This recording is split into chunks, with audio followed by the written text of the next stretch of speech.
Hello लोगोफोर, बे समाव नोंथांमोननो गोनांथार रादाब फोसावनो लानाय जादों। बाहाय नोंथांमोना नुगोन आसाम बिधान सभा बिसायख'थिनि फिथाइया दिनै फोसावजाबाय। दा बिनि गेजेरावनो बिटिसि एबा बिटिआर हालामनिफ्राय सोर सोर देरहानो हाखो, बबे बबे राजखान्थियारि हान्जानिफ्राय बेखौ थारै नोंथांमोननो बाहाय दिन्थिनो लानाय जादों। दा फैदो फारि फारि नायलांदिनि। दा बड'लेण्ड हालामाव गाहाय बाहागो लादोंमोन मेजर राजखान्थियारि हान्जा हिसाबै बिजेपि आरो जोंनि बड'लेण्डनि इउपिपिएल आरो बिपिएफ। बेनि अनगायैबो गुबुन गुबुन फिसा फिसा राजखान्थियारि हान्जाफोर दंमोन आरो उदां बिजाथिफोर दंमोन। दा बेनि बेलायाव नाथाय देरहागिरिफोरा खालि नैबे मोनथामनिफ्रायल' दङ।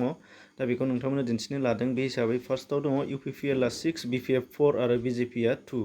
बेखिनि देरहानो हानाय जादों। फार्स्टआव दङ लरेन्स इस्लारि इस्ट क'क्राझार एलएसिनिफ्राय इउपिपिएलनि जानानै।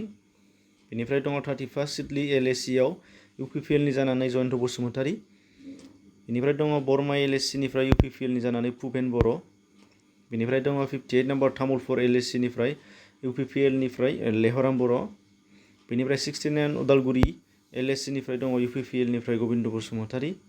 आरो सापागुरि एलएसिनिफ्राय दङ इउपिपिएलनिफ्राय उरखावग्रा ब्रह्म। आरो बेनिफ्राय दङ 64 पानेरि एलएसिनिफ्राय दङ बिजेपिनिफ्राय बिश्वजित दैमारि।